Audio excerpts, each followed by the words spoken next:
Salve, salve, concurseiro! Aqui é o professor Rogério Silva do canal História para Todos. Vamos iniciar aqui o nosso projeto para o concurso da Polícia Militar do Maranhão, para o concurso do Bombeiro do Maranhão, área de segurança e para todos aqueles que irão prestar concurso no futuro aí para o estado do Maranhão, que você observe esse conteúdo aí, a contribuição dos índios e negros para a formação do Brasil. Para quem não me conhece, eu sou o professor Rogério, mestre em História pela Universidade Federal do Pará.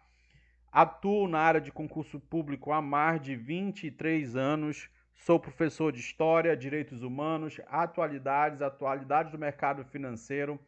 Sou especialista em ensino da história do Brasil e também sou professor de conhecimentos bancários. Temos aqui no nosso canal mais de 13 mil inscritos nesse momento, então inscreva-se no canal e não esqueçam, deixe seu like. Preparei uma aula aqui top para vocês e tenho certeza que no final da aula, essa aula merece o like e a sua inscrição, ok?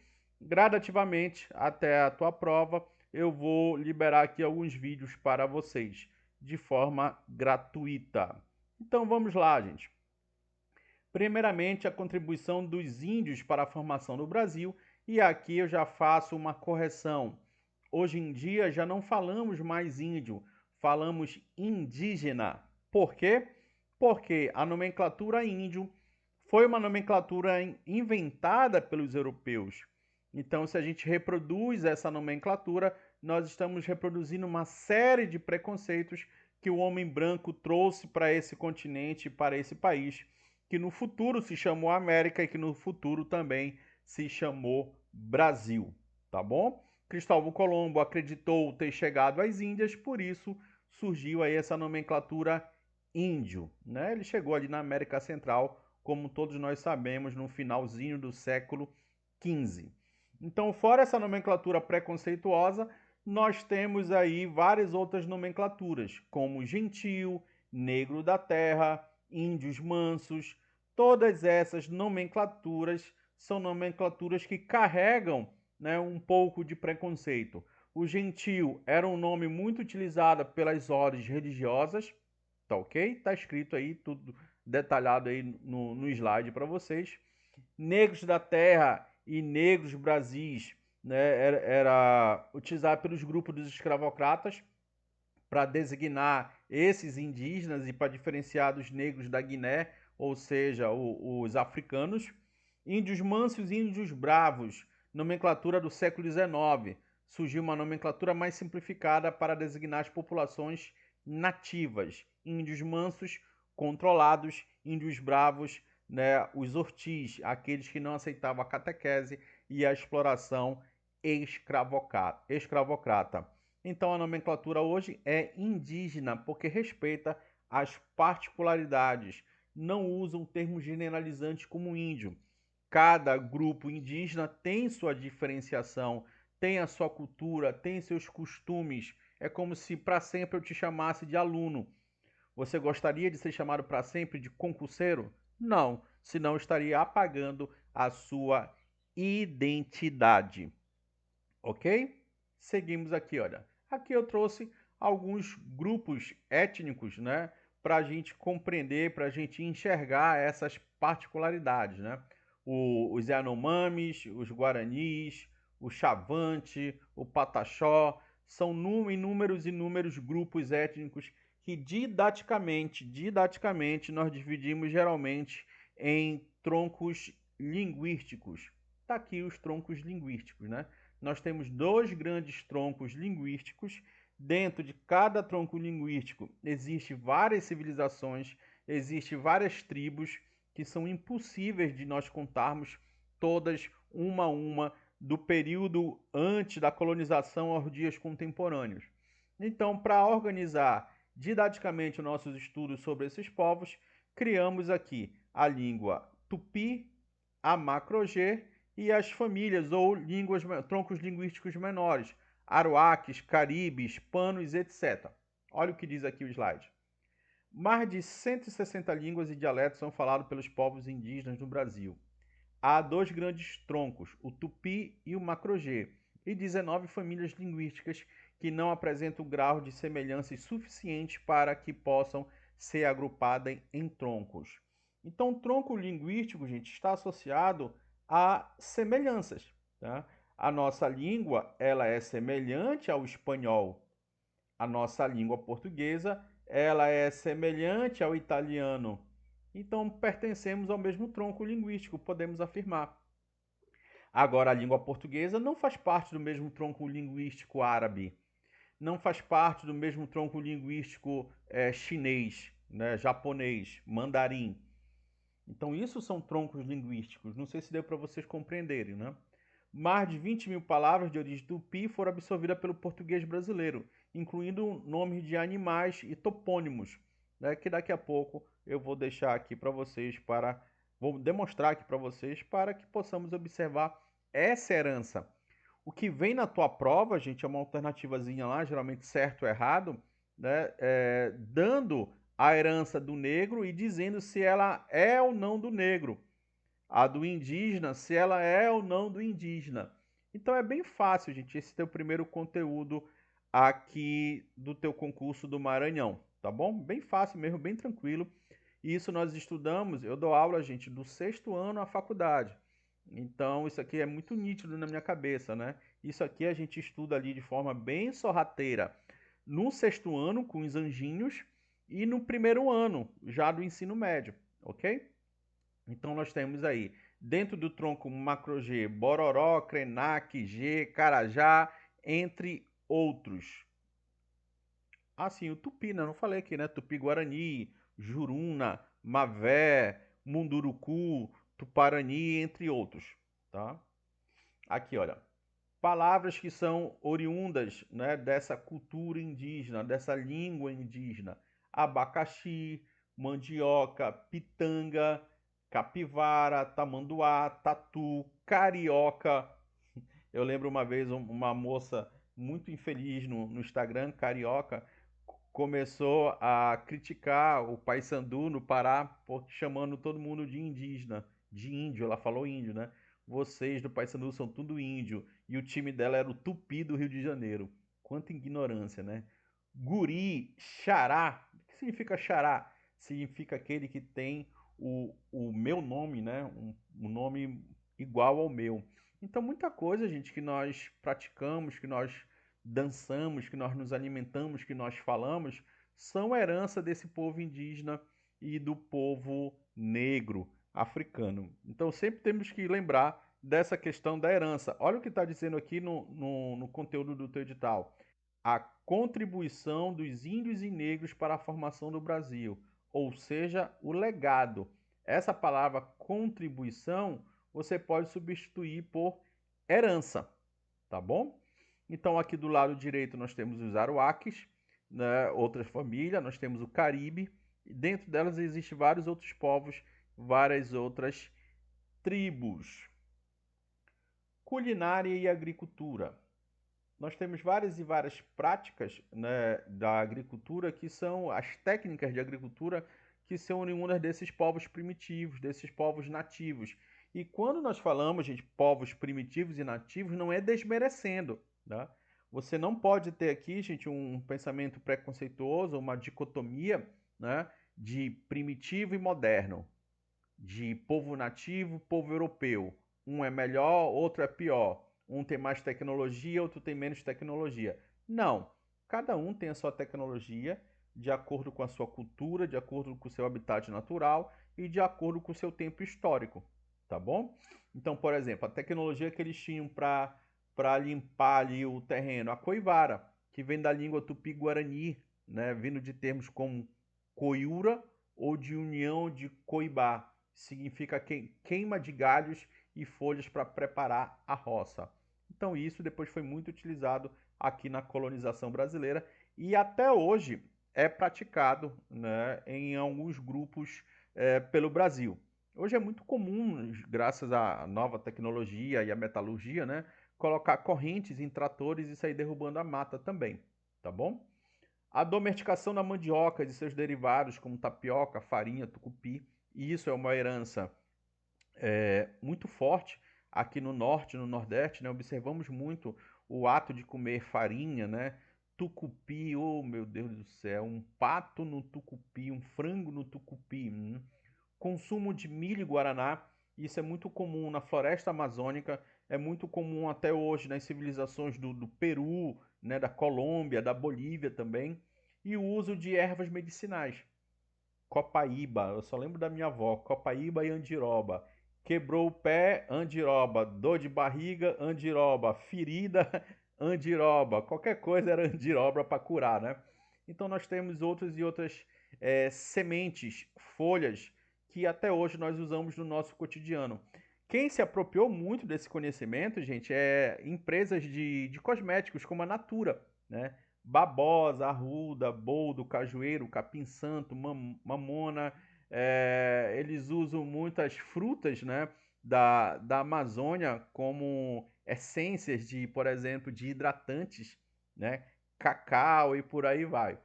Então essas ervas, essas sementes, no nosso dia a dia, né, nós temos esse uso da herança indígena. Quem nunca tomou um chá de boldo para diminuir ali a ressaca? Né? Muitos servem para inflamações, correto? Então aqui nós temos a contribuição para a alimentação, né? Muitos desses produtos também, gente, são misturados a práticas culturais com os africanos, tá? Alguns não são 100% unicamente, exclusivamente indígena. Mas nós temos aqui a paçoca, mandioca, tacacá, açaí, muqueca, milho. O açaí hoje que está dominando o mundo, né? No Maranhão é Jussara, né? Eu tomei no Maranhão, lá em Balsas. Não sei se eu estava em Balsas, eu só estava em Carolina. Um açaí muito gostoso e inesquecível. Olha que isso já tem uns 10 anos, né? Hábitos cotidianos, o uso de rede de dormir. Logicamente, gente, que os indígenas não foram a única civilização do mundo a desenvolver essa técnica, né? Mas essa que nós conhecemos aqui, né, com os punhos, a formatação ali dos desenhos, do algodão colorido é muito particular aqui do Brasil. E isso era observado desde o começo da colonização aí, como você observa na carta de Pero Vaz de Caminha, né?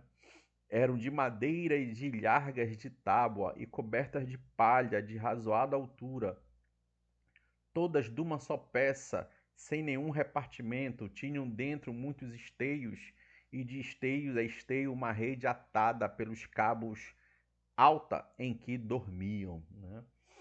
Prática do banho diário, né? Não sei quando, não sei como são vocês aí, se vocês são porquinhos ou não, ou dependendo da região do Brasil, né, cara? É muito interessante isso, né? Se você é de uma região fria, um banho já tá top, já tá tranquilo, né? Aqui em casa, tradicionalmente, são no mínimo 3 banhos por dia, porque é muito quente aqui na região metropolitana de Belém, né? Então, banhos diários. Na Europa, a galera não gosta muito de tomar banho, tá, gente? Em alguns países aí que eu viajei também, o pessoal não gosta muito de tomar banho por conta do frio, né? Então é complicado, né? Tem que ter o chuveiro, né, de água quente, né? Conhecimento de botânica, a caça, a pesca, a coleta, as pinturas corporais, né? As tatuagens, nós chamamos isso de tatuagens. E isso vem desde antes de Cristo, tá, gente? De forma muito preconceituosa, durante muito tempo, a polícia sempre pensou, alguns policiais pensaram que tatuagem é coisa de marginal, né? Que tatuagem é coisa de bandido. Depende da tatuagem, né, gente? Vamos abrir a nossa mente. Desde que o mundo é mundo, nós temos o uso de pinturas corporais, né? Meu pai é policial, né? Minha esposa também. Meu pai sempre dizia para mim: o dia que tu fizer uma tatuagem, meu filho, eu vou cortar onde você fizer a tatuagem. Eu tive que esperar 30 anos para fazer a primeira e única que eu tenho, né? Então nós temos aqui ó, o grafismo indígena. Isso faz parte da arte indígena, né? Que alguns de nós utilizamos, por exemplo, nos nossos corpos, né? Tipiti, pecônia, lança, arco e flecha, matapi, cerâmica, são as tecnologias e os artefatos indígenas, né? Não exclusivamente indígenas, mas que muitos indígenas usam por todo o Brasil e na Amazônia, né? Na Amazônia, por exemplo, na cerâmica, puxando aqui para o nosso lado, né? Nós tivemos a grande civilização marajoara, a civilização tapajônica, mas outras civilizações indígenas também utilizaram a cerâmica, né? Como adorno, como um recipiente, como um recipiente de transporte de mercadorias. Então era muito comum também o uso da cerâmica em outras civilizações pela América, né? Pela América Andina, inclusive. Intelectuais e personalidades. Eu acho importante a gente fazer essa relação com o presente, né? É, vocês não conhecem muito dos intelectuais negros, vocês não conhecem muito das personalidades indígenas, né? É muito difícil você ver um homem negro no jornal nacional. É muito difícil você ver uma mulher negra, por exemplo, no Supremo Tribunal de Justiça. Eu não lembro aqui de uma mulher negra, já tivemos o homem, né? Então, a nossa sociedade, a classe média alta, ela é branca. Então, a elite brasileira ela é branca. Então, existe um certo memoricídio, um apagamento de nós negros, de indígenas, né, de quilombolas, entre outros. Tanto nas universidades como nos altos cargos, né? Até mesmo na imprensa, nos filmes, até mesmo eu sempre brinco com os meus alunos, qual super-herói é negro? Qual super-herói da Marvel é negro? Quantos super-heróis negros vocês conhecem? São muito poucos, né? O Pantera Negra, o Lanterna Verde, praticamente é isso. Então, muitas dessas pessoas são apagadas, são pessoas extremamente importantes e inteligentes, mas são apagadas da sociedade brasileira, né? É uma pena. Então, eu trouxe aí quem eu gosto muito, né? O Ayrton Krenak, escritor, ambientalista, líder indígena da etnia Krenak, é uma das vozes mais potentes na defesa dos povos originários e do meio ambiente. O Edson Caiapó, que eu já tive a oportunidade de ter aula no mestrado, né? É uma figura assim linda, maravilhosa, tem uma história de vida maravilhosa. Se não me falha a memória, ele é do Amapá e hoje em dia ele está na Bahia, na universidade lá da Bahia, no IF da Bahia. Davi Copinawa, líder político do povo Yanomami, autor, roteirista, produtor cultural e palestrante. Sônia Guajajara, olha, do Maranhão, deputada federal, foi ministra dos povos indígenas, ativista e defensora de causas socioambientais. Cacique Raoni, inclusive ele estava muito doente esses dias agora. Lideranças uma das lideranças indígenas mais influentes do Brasil e se destaca internacionalmente pela defesa dos povos originários. Célia Chacriabá, perdão se eu escrevi, se eu pronunciei errado, tá, gente?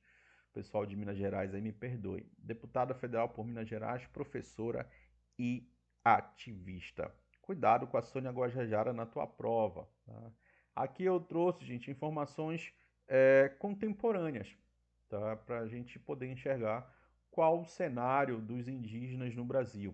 A mesma coisa eu fiz com os negros, tá bom, gente?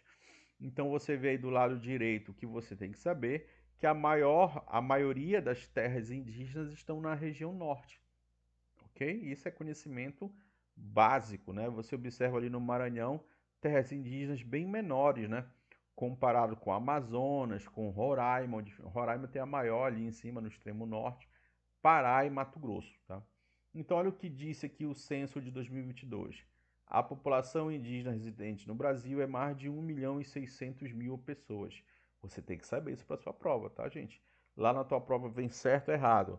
Hoje, a população indígena atual do Brasil, PPP, papapá, são de aproximadamente 500.000 de pessoas. Certo ou errado? Errado.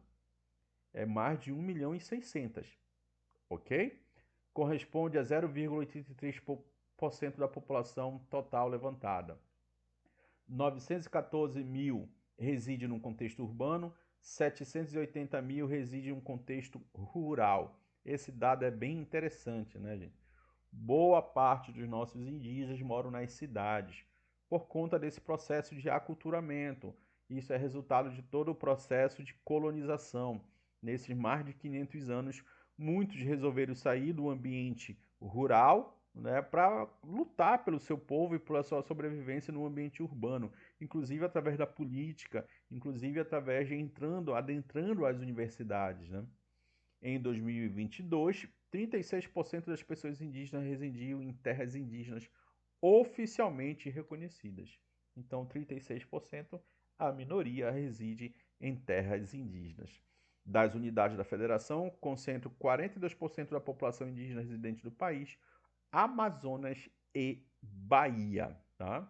Então, não esqueça disso. Concentração populacional dos indígenas, Amazonas e Bahia. Então aqui eu trouxe. Vamos primeiro para o lado direito, gente. Aqui o percentual de indígena na população de cada estado. Então você tem aqui a predominância da região norte. Você tem aqui Roraima, Amazonas, Mato Grosso do Sul, tá? E aqui o Acre também aparece com destaque. Então é isso, tá? Porcentagem, né? Percentual de acordo com a população, a proporção. No Maranhão, 0,84. Então não chega a ser nem 1% da população. Agora, do lado esquerdo aqui, gente, nós temos números absolutos, números totais. Então você tem aqui, olha, em primeiro o Amazonas, em segundo Bahia, Mato Grosso do Sul, terceiro, Pernambuco, quarto, Roraima, quinto, Pará, sexto, Mato Grosso, sétimo e Maranhão, oitavo. É isso? 1, 2, 3, 4, 5, 6, 7, 8. Então, nós temos aqui em número absoluto no Maranhão a colocação oitavo aqui. Ok? Então, o Maranhão é o oitavo em número populacional indígena, ficando atrás de Mato Grosso, Pará, Roraima, Pernambuco, Mato Grosso do Sul, Bahia e Amazonas. São aqui aproximadamente 57 mil. Tá? 57 mil segundo o censo 2022 e 38 mil segundo o censo 2010. Então, tu tem que saber isso aqui para a prova de vocês, tá, meus anjinhos? Futuros policiais e militares do Maranhão, do nosso lindo, querido e maravilhoso Maranhão. Mais de 72% da população indígena do Maranhão vive dentro das terras indígenas. Olha, isso é bem peculiar, né? Que nós vimos no slide anterior. Segundo a FUNAI, atualmente o estado possui 20 territórios indígenas e destes 17 são demarcados. Terra indígena, aqui eu trouxe duas terras indígenas para destacar para vocês. A Canabrava, né, é a mais populosa do Maranhão, uma das 10 mais populosas do Brasil, localizada em uma região que compreende as cidades de Genipapo, dos Vieiras, entre outras. Tá bom? Terra indígena Araribóia é a segunda mais populosa do Maranhão e a 10ª do Brasil. A região possui mais de 10 mil indígenas e abrange 6 municípios, né? 7 municípios, na verdade. 7 com Amarante do Maranhão. O estado possui o maior número de indígenas que são defensores dos direitos humanos assassinados, segundo um estudo divulgado pelas entidades Justiça Global e Terra de Direitos. Então, constantemente, os direitos humanos dos indígenas são desrespeitados, né? Eu, enquanto professor de direitos humanos, eu acompanho isso, infelizmente, há alguns anos de perto, né? Então, nós temos aqui as terras indígenas, ok? Todas elas aqui, podemos dizer, a parte centro-sul do Maranhão, dessas duas que eu citei para vocês. Dito isto, vamos agora para a questão do negro, tá? A contribuição do negro para a formação do Brasil, a herança dos escravizados, né? Os negros até hoje são a maioria da população, embora muitos não se identifiquem enquanto negros. Têm vergonha de dizer que são negros, né? E criam ali a nomenclatura pardo. Infelizmente, né? O racismo no Brasil, gente, o racismo estrutural no Brasil, ele é tão forte que alguns negros têm vergonha de dizer que são negros. É resultado de todo um processo histórico que, graças a Deus e a muitas lutas, nós estamos observando aí uma redução, né? A valorização da cultura negra, do cabelo negro, da religiosidade negra. Nós observamos isso nas escolas, nas universidades também, né? Na sociedade de forma geral. Então vamos lá, gente. A contribuição dos negros para a formação do Brasil. Os escravizados africanos e seus descendentes crioulos e mestiços influenciaram em profundidade a formação cultural do país, desde a época que esta era América Portuguesa, né? Quando ainda não existia um país chamado Brasil. Raros são os aspectos da nossa cultura que não tenham sido moldados com a ajuda da mão e da inteligência africana e do afro-brasileiros. Na religião, na música, na dança, na alimentação, língua, temos a influência negra, apesar da repressão que sofreram as suas manifestações culturais mais cotidianas.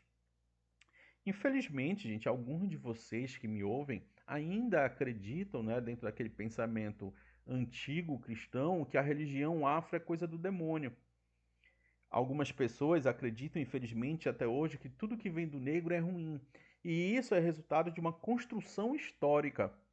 E para se desconstruir, nós precisamos de muita leitura, muito conhecimento e muito combate ao racismo, tá bom? Então vamos lá, gente. Aqui do lado direito você vê a região Banto. Muitos desses bantos, a parte sul ali da África Negra, foram trazidos para o Brasil. Foram trazidos para várias e várias regiões.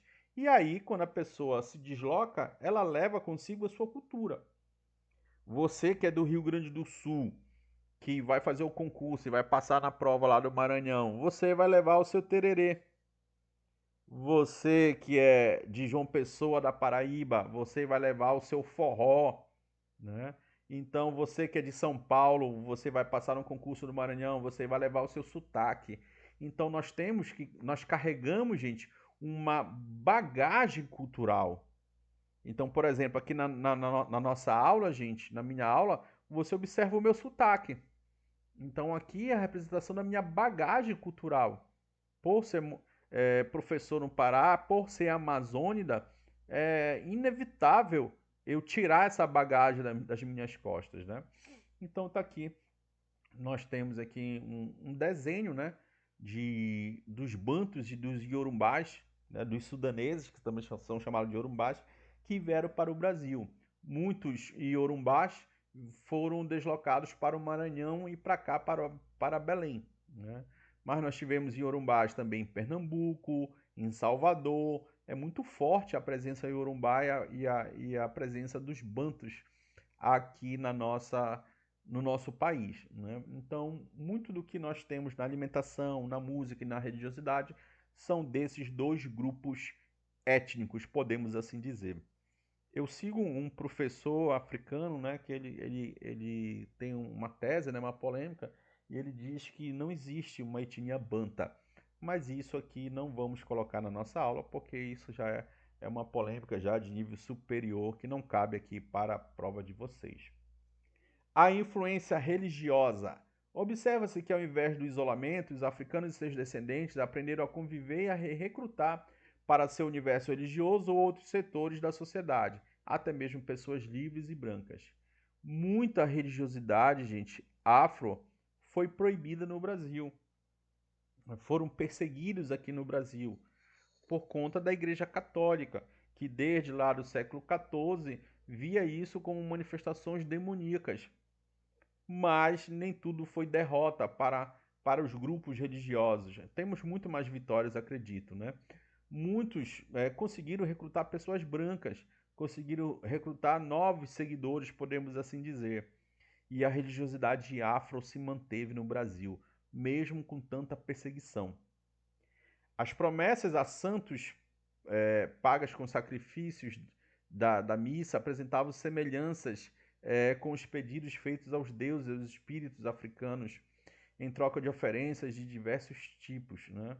Então essa questão de promessas e sacrifícios, né, tem algumas semelhanças com as religiosidades afro. No período colonial, a religião negra era vista como arte do diabo. Já no Brasil Império, como desordem pública e atentado contra a civilização. Então, você observa, gente, um pouco menos de perseguição às religiões afro quando você tem um Estado laico, né? Quando nós temos ali, entre aspas, a proclamação da República. Então, a virada do século XIX para o século XX. Então, onde o Estado brasileiro aí tem que defender todas as religiosidades. Assim, autoridades coloniais, imperiais e provinciais, senhores, pares e policiais se dividiram entre tolerar e reprimir a prática de seus cultos religiosos. Como a resistência foi muito forte, gente, ficou praticamente impossível às autoridades eclesiásticas e laicas proibirem 100% em todo o território brasileiro as práticas, por exemplo, do candomblé, né? Dos candomblés, que são vários tipos. A tolerância com os batuques religiosos, entretanto, devia-se à convivência política. Era mantida mais como um antídoto à ameaça de que sua proibição representava do que a aceitação das diferenças culturais, né? Então, para não haver muitos embates políticos, muito gasto econômico e de energia, as autoridades acabavam fingindo não ver muito desses batuques. E aqui eu trouxe algumas características do candomblé e da Umbanda, né? Candomblé, prática de oferenda aos ancestrais no processo de iniciação dos participantes no ritual de possessão. Esses ancestrais são denominados orixás e vudus e se comunicam com os devotos por meio da possessão. Os devotos são conhecidos como pai e mãe de santo e precisam passar por um processo de iniciação. Cada candomblé possuía características diferentes e modos diversos de professar sua fé. Até hoje é assim. A prática de culto de imagem, pequenos altares e sacrifício de animais em oferendas às divindades caracterizam o candomblé. Então eu trouxe aqui alguns orixás, né? Oxum, Iaçã, Ogum, Xangô, Oxalá, Oxóssi e Iemanjá é mais, ela é mais famosa, né? Podemos assim dizer, do candomblé. Então você tem aqui como uma forma de resistência e sincretismo religioso, muitos dias santos e muitos santos foram associados a esses orixás. Então muitas das vezes o negro fingia estar rezando para São Jorge, mas na verdade ele estava louvando o seu orixá Oxóssi. Ele estava ali orando para Nossa Senhora da Conceição, rezando para Nossa Senhora da Conceição, mas ele estava de verdade ali no seu coraçãozinho, na sua mente, fazendo uma oração para Iemanjá. Então foi uma forma que os negros, que os escravizados, de forma geral, eles determinaram ali, né, uma estratégia para sobreviver com suas práticas religiosas, né? Esse sincretismo. Sincretismo é mistura, tá? Então, a mistura de várias e várias religiões, e isso caracteriza aqui as religiões afro, tá bom? O candomblé é muito mais genuíno, né? Então, aqui eu trouxe uma tabela aqui de vários orixás, de vários voduns, que você pode ler depois para maior conhecimento, né? Então você tem ali o orixá da morte, o orixá da guerra, o da comunicação, né, o da paz. Então você pode depois dar uma pausinha no vídeo aí, quem tiver mais curiosidade, e ler, ok? Umbanda. A Umbanda já é essencialmente brasileira, né? Ali no começo do século XX. Nasceu com a vida dos negros africanos que trouxeram sua crença e suas mitologias. Na Umbanda há dois tipos principais de guias espirituais que atuam para ajudar os praticantes: os orixás e as entidades, né? Orixás vem lá do candomblé. Então, entidades aqui: herês, malandros, pombagiras, caboclos, preto-velhos, entre outros. A Umbanda é caracterizada por ser uma religião sincrética. Cuidado com essa palavra. Muitas das vezes, gente, com a nossa experiência, mais de 20 anos dando aula para polícia, para concurso bancário, para Enem, às vezes a gente já não acerta mais a questão, a gente acerta a palavra. Então, gente, se você vê na sua questão de prova a palavra sincretismo, 90% que a alternativa ela é correta, tá bom? Então, cuidado com essa palavra, sincretismo, mistura. Então, nós temos características ali da Umbanda, do espiritismo, do candomblé, de elementos indígenas e por aí vai, ok? Multicultural a Umbanda. Cantos, danças e capoeira. Ô, capoeira boa, eu já joguei muita capoeira. Apanhava muito, mas eu já joguei muita capoeira. A base rítmica de grande parte da música popular brasileira vem dos tambores e dos batuques africanos.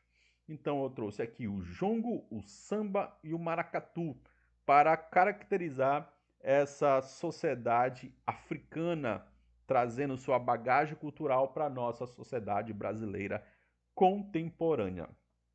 O jongo, conhecido como caxambu ou como corimá, é um jogo de dança e canto afro-brasileiro, considerado hoje patrimônio imaterial do Brasil. Eles são protegidos pelo IFAM, né? Instituto do Patrimônio Histórico Artístico Nacional, né? Não só o jongo, tá, gente? Mas a capoeira, o maracatu também. Então, o samba de roda, por exemplo, ele é registrado como patrimônio histórico pelo IFAM desde 2004, o jongo 2005, a capoeira 2008 e o maracatu 2014, né? Patrimônio imaterial, aquilo que você não pode tocar, aquilo que não é tangível. É uma arte, é um credo, é uma dança, é uma técnica. Isso é imaterial, né? Origem Banta e nas senzalas do café ali na região sudeste. Um solista canta, né, os pontos e o coro responde em seguida. A gente vê muito isso, jongo, por exemplo, na beira da praia, né? Ali em Fortaleza. Tem um cara, tem umas duplas que faz ali um jogo de palavras muito bem-humorada muitas das vezes, né? O samba, tradição, logicamente que isso é uma adaptação do jongo, tá, gente? Samba, também de tradição banta, também patrimônio material do Brasil, forma de manter viva a identidade do povo negro, né? Existem vários tipos de samba, tá, gente? O samba de roda, o samba da escola de samba, o samba de terreiro. Então, o samba é uma musicalidade de identidade do povo brasileiro, né? Que caracteriza o povo brasileiro, assim como a capoeira, né, que une arte marcial e dança. Existem vários tipos de capoeira, né? De Angola, a regional e a contemporânea. A contemporânea geralmente ela mistura as duas anteriores, né? A capoeira é um elemento de sociabilidade e de resistência, muito utilizado como resistência durante o Brasil escravocrata, né? Hoje é utilizado até mesmo como terapia, né? A capoeira ela foi muito perseguida, gente, ao longo da história, né? Nos morros cariocas, então, assim como o samba, né? Chegou a ser proibida ali em 1890. O maracatu já é da nossa linda e maravilhosa Recife, Pernambuco, região da Mata, Olinda, né? Então, quando você vê maracatu, gente, você lê maracatu na sua prova, é Pernambuco. Existem dois tipos de maracatus, né? O nação e o rural. É uma mistura de danças e ritmos africanos, portugueses e indígenas. Usam comumente muitos figurinos coloridos e também nós temos a presença da religiosidade, né? Você vê aqui uma pessoa, né, um integrante do maracatu, e essa figura aqui é a mais famosa, né? O lanceiro do maracatu rural, se não me falha a memória. Desenvolvimento econômico e técnico, né? Gente, sem o negro, o Brasil colonial não iria para frente. Como disse uma vez o padre Antonio, sem o negro, sem os escravos, não há fazenda, não há riqueza, não há cabedal. Os negros são as mãos e os pés dos senhores. Então, gente, eles foram os braços que sustentaram o Brasil colonial. Eles foram os mais importantes, a mais importante mão de obra por quase todo o território brasileiro. E trouxeram, né, suas técnicas de agricultura, de metalurgia, de trabalhar com ouro. Essas técnicas de agricultura foram utilizadas, por exemplo, na economia açucareira. Então, tudo isso, gente, de técnicas que eram praticadas na África, eles não aprenderam de uma hora para outra, né? Tem essa questão da herança e que até hoje nós observamos em nossas práticas cotidianas, tá bom? Então nós temos ali responsáveis pela base material da colônia e do império, trabalho forçado na agricultura, né, na cana-de-açúcar, no café, na mineração, trouxeram conhecimentos avançados em metalurgia. Sociedades africanas dominavam a fundição e a modelagem de ferro há milhares de anos, muito antes do contato com o europeu. Técnicas de fabricação de artefatos em metal e adornos incorporaram a cultura e a autonomia das populações negras. Ourivesaria, pencas compostas por amuletos, figas, chaves e romãs em pratas, que funcionavam como fortes protetores espirituais, e ligação feita com os orixás. Então isso era um domínio muito antigo dos negros na África e aqui no Brasil. Diversos autores apontam a existência de ourives negros africanos escravizados na confecção das joias baianas, por exemplo, no século XVIII e XIX. Técnicas do engenho, técnicas de arquitetura, de carpintaria. Nós tínhamos muitos negros ferreiros e artífices que criavam ali estruturas modernas para a época, adaptavam e reparavam os instrumentos de corte e os mecanismos de moagem, por exemplo. Então, os instrumentos do trabalho, né, a engenharia ali que nós tínhamos no engenho, elas eram implementadas pelos negros, né? Então, eles tinham esse conhecimento técnico. Se você coloca o professor Rogério Silva para construir uma moenda, ele não sabe nem por onde começar, né? Assim como nós temos as técnicas dos indígenas para a construção de embarcações, né? Esses dias eu estava andando num barco de madeira e eu estava pensando, meu Deus, o quanto é difícil fazer um barco desse de madeira. É muita técnica, é muito conhecimento que é transmitido através do quê? Da oralidade, muitas das vezes. O indivíduo que constrói um barco de madeira, muitas das vezes ele não fez universidade para isso, né? Engenharia naval. Não. Culinária, oh, coisa boa. Arroz de cuchá, meu querido Maranhão. Já comeram arroz de cuchá? Tô com saudade do Maranhão. Já faz o quê? Uns 3 anos que eu não vou no Maranhão. A introdução de ingredientes como azeite de dendê, leite de coco, quiabo, feijão fraldinho, isso acabou se transformando numa prática muito comum da culinária nacional, né? Pimentas, especiarias, angu e pirão, cozidos e misturas, já está dando até fome nessa aula aqui, né? São heranças desse povo africano, né? E aí nós temos os alimentos, né? Acarajé, canjica, o abará, o caruru, o vatapá, feijoadas, né? Vinagreira, doces e quitutes são heranças dos nossos queridos amigos da África, né? Eu fico, acabamos de sair do mês de julho das férias, né? Eu fico impressionado com a galera como tem um sonho de conhecer a Europa e os Estados Unidos. Meu sonho é conhecer a África, cara, para ver de perto todas essas práticas culturais. Nós vamos em Salvador, nós temos um pouquinho dessa ideia, né? Salvador é um pouquinho a África aqui no Brasil, né? Olha aqui o arroz de cuchá. Digita aqui quem já comeu arroz de cuchá. Fala a verdade, vocês gostaram ou não gostaram? Gente, comente aqui no vídeo, tá, gente? Faça aqui um seu comentário, o que você achou da aula e tudo mais, é importante.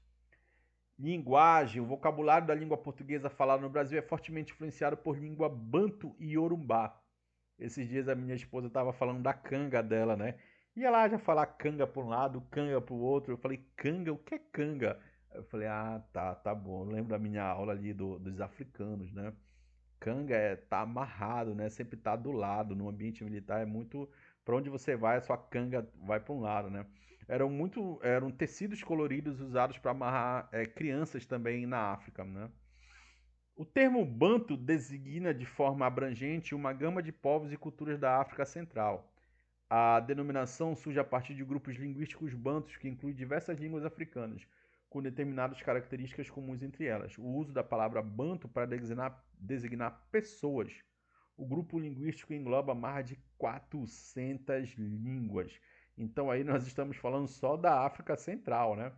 Então a África, gente, é um continente lindo, maravilhoso, muito rico, em, tristemente com uma população muito pobre, né? Mas a história explica isso muito facilmente. É um continente multicultural, né? A galera fala árabe, a galera do candomblé, é católica, é muçulmana, e nós temos aqui essa herança dessa África, né, da África Central e África Oriental, né? Palavras como abadá, dendê, dengo, quilombo, axé, muito axé para você, tem o axé, música, cachaça, ginga, são palavras que nós usamos no nosso dia a dia de herança africana, ok? Intelectuais e personalidades, está aqui, olha, Djamila Ribeiro, que eu adoro essa mulher, ela é muito inteligente, é uma filósofa, tá? Silvio Almeida, advogado, filósofo, ele é defensor dos direitos humanos, ele é praticamente o criador do termo, criador não, né? O maior defensor do termo racismo estrutural. Se vocês não sabem o que é racismo estrutural, a gente dá uma pesquisada aí, é muito importante, vocês que serão militares, para vocês não praticarem isso. O Kabengele Munanga, já li muito ele, embora não saiba falar o nome dele, né? Antropólogo, professor, escritor congolês. Sueli Carneiro, Muniz Sodré, são outras figuras negras muito importantes da atualidade. Censo 2022, população do Brasil. A maior parte da população brasileira se declarou como parda, equivalente a cerca de 92 milhões, do mar de 200 milhões de habitantes. Gente, esse número aí ele não retrata, gente, 100% a realidade. Tá? Como eu falei para vocês, muito negro tem vergonha de dizer que é negro, infelizmente, né? Então, o que que a pesquisa revelou? 43% se declaram brancas, então 45% são pardas e 10% são pretas. Tu acredita, gente, que apenas 10% da população brasileira é negra? Tu acredita nisso? Não é? 0,6 indígenas e 0,4 são amarelas. Nas regiões Norte, Sul e Nordeste, pardos e brancos e pretos predominam respectivamente. No Nordeste, observou-se a maior percentual de população preta, né? Então, nós temos a maior concentração de pretos. No Nordeste, grande contribuição da Bahia. Então, nós temos aqui a proporção da população preta ou parda. Então, grande proporção ali na Bahia, Piauí, Maranhão e Pará, tá bom? São os estados de proporção, aqui não são números absolutos. Censo 2022, 9 municípios do Brasil onde autodeclarados pretos são maioria. Serrano, no Maranhão, é o município mais preto do Brasil. Olha que lindo, que maravilhoso. Que orgulho, né, de ser negro. Vocês de Serrano, no Maranhão, quem está me ouvindo aí, vocês estão de parabéns. O município com mais de 10 mil habitantes é um dos 9 do país onde a população preta é predominante, cerca de 58% do total, superando o percentual de pardos de 39 e brancos de 2. Até 1994, a região fazia parte do município de Cururupu e era denominado povoado de Serrano. Outros municípios que são ali negros na região do Nordeste: Antônio Cardoso, Cachoeira, Conceição da Feira, Ouriçangas, Pedrão, Santo Amaro, São Francisco do Conde e São Gonçalo dos Campos, municípios que nós temos uma predominância de autodeclarados negros. Olha aqui, Serrano do Maranhão, Meso-região norte do Maranhão. Então nós temos aqui uma população de mais de 10 mil pessoas, infelizmente uma taxa de mortalidade infantil muito grande. A mortalidade infantil ali a média, uma média boa de 4 a 6. Faz parte da Amazônia, tá, gente? Da Amazônia. Você sabe, na aula de geografia você aprende isso. Um pedacinho do Maranhão faz parte desse bioma. Então nós temos aí depois a origem, né, um pouquinho da historinha de Serrano do Maranhão, tá bom? Parabéns a vocês. Eu não sei se eu já passei de carro por Serrano do Maranhão. Depois eu vou ver essa estrada que dá acesso por aí. Eu já fui ali em Alcântara, né? Maranhão tem a segunda maior população quilombola do Brasil, aponta no levantamento inédito do IBGE. G1 Maranhão, 27 de 7 de 2023. Quem são os quilombolas? São os descendentes dos escravizados, né? Que ocupam terras tradicionalmente de quilombos. Os quilombos eram as áreas de resistência, onde moravam os escravizados foragidos, e muitas das vezes até indígenas, né? O quilombo mais famoso foi o Quilombo dos Palmares, no Nordeste, né? O Maranhão tem a segunda maior população quilombola do Brasil, segundo dados do censo do IBGE. O estado possui 269 mil pessoas que se autodeclaram quilombolas e vivem em 32 municípios maranhenses. O estado fica somente atrás de quem? Da Bahia. Então aí, gente, nós estamos falando de quilombolas, exclusivamente de quilombolas. Não estamos falando de população negra de forma geral, tá? Nem todo negro é quilombola, ok? Esta é a primeira vez que o censo inclui em seus questionários perguntas para identificar se as pessoas se autodenominam quilombolas. O país conta com mais de 1.300.000 quilombolas. Então você vê aqui o mapa da concentração desses desses quilombolas, perdão, a maior concentração no Nordeste. O Nordeste é a região brasileira que mais conta com o maior percentual em números absolutos de moradores que se autodeclaram quilombola. Ao todo, mais de 900 mil. A maior parte da população que se autodeclara quilombola no Maranhão está concentrada fora dos territórios. Em percentual, representa 96%. Você pode ser quilombola, gente, e não morar numa região quilombola, tá bom? É tipo assim, gente. Você é brasileiro. Você está morando lá na Espanha. Você vai deixar de ser brasileiro? Claro que não. Apenas 10% dos moradores estão dentro de áreas que foram oficialmente demilitadas no Maranhão. Alcântara, no Maranhão, é a cidade brasileira com a maior proporção de quilombolas. Linda, maravilhosa Alcântara. O levantamento apontou que 84% dos moradores que vivem na cidade se autodeclaram dessa forma. Você vai em Alcântara, gente, parece que você está no Brasil colonial. Parece-me que você pega ali uma máquina no tempo, né? Muito gostoso ali dar um rolê em Alcântara. Já fui em Alcântara quando a gente pega o ferry boat para atravessar para São Luís, né? Quem vem daqui de Belém do Pará. Os dados levam em consideração quanto a população quilombola representa em relação ao total de habitantes da cidade. Então tá aqui Alcântara no Maranhão, Itapecuru Mirim também, tá ali entre as cidades, né?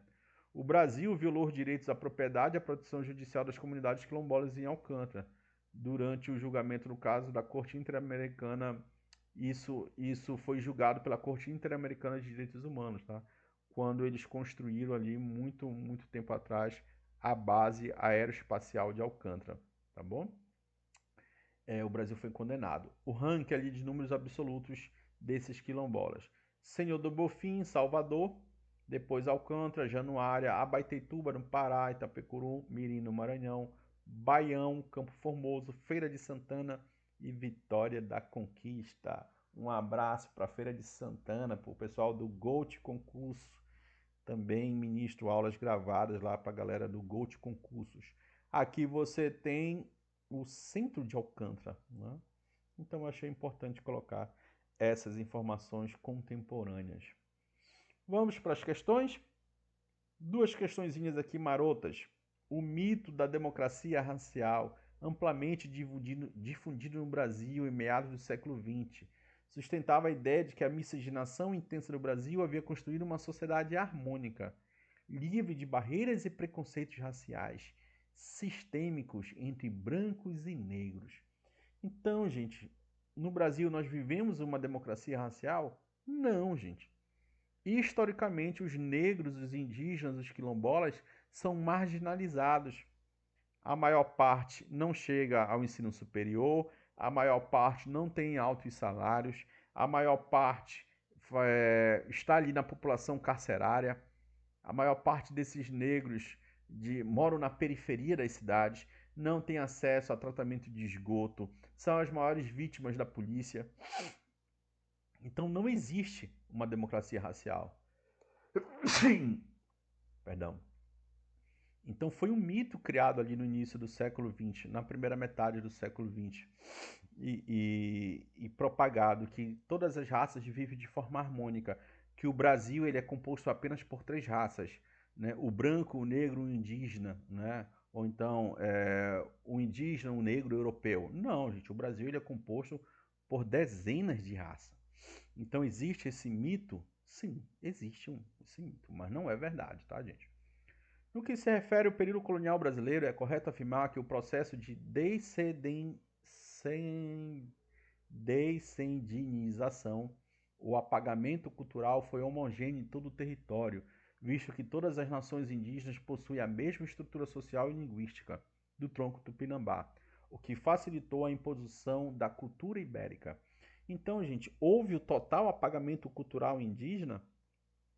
Todos os grupos indígenas têm a mesma estrutura social e linguística do Tupinambá? Não foi isso que nós vimos aqui. Então, está errado. Ok, galera? Então, com isso, nós encerramos a nossa aula. Quem quiser comprar a apostila aqui do professor para dar uma força para o professor, a apostila em PDF, é só chamar aí no WhatsApp 83080242. A apostila tem mais de 120 questões. Deixa eu ver se eu consigo te mostrar aqui essa apostila. Então, história, gente, é leitura, né? Então, aqui você tem história do Brasil e você tem também a história do Maranhão. São mais de 60 páginas. Tudo organizadinho, tudo bonitinho, várias e várias baterias para você arrebentar na prova. Beleza, galera? Então, ficamos por aqui. Aqui é o professor Rogério Silva, do canal História para Todos. Não esqueçam, gente, deixe seu like e inscreva-se no canal. Isso é muito importante. Então, tivemos aqui quase 1 hora de aula. Eu tenho certeza que ela vale seu like, tá? Acompanhe, gente, as outras aulas. Já liberei aqui outras aulas para vocês acompanharem e fecharem a prova de história.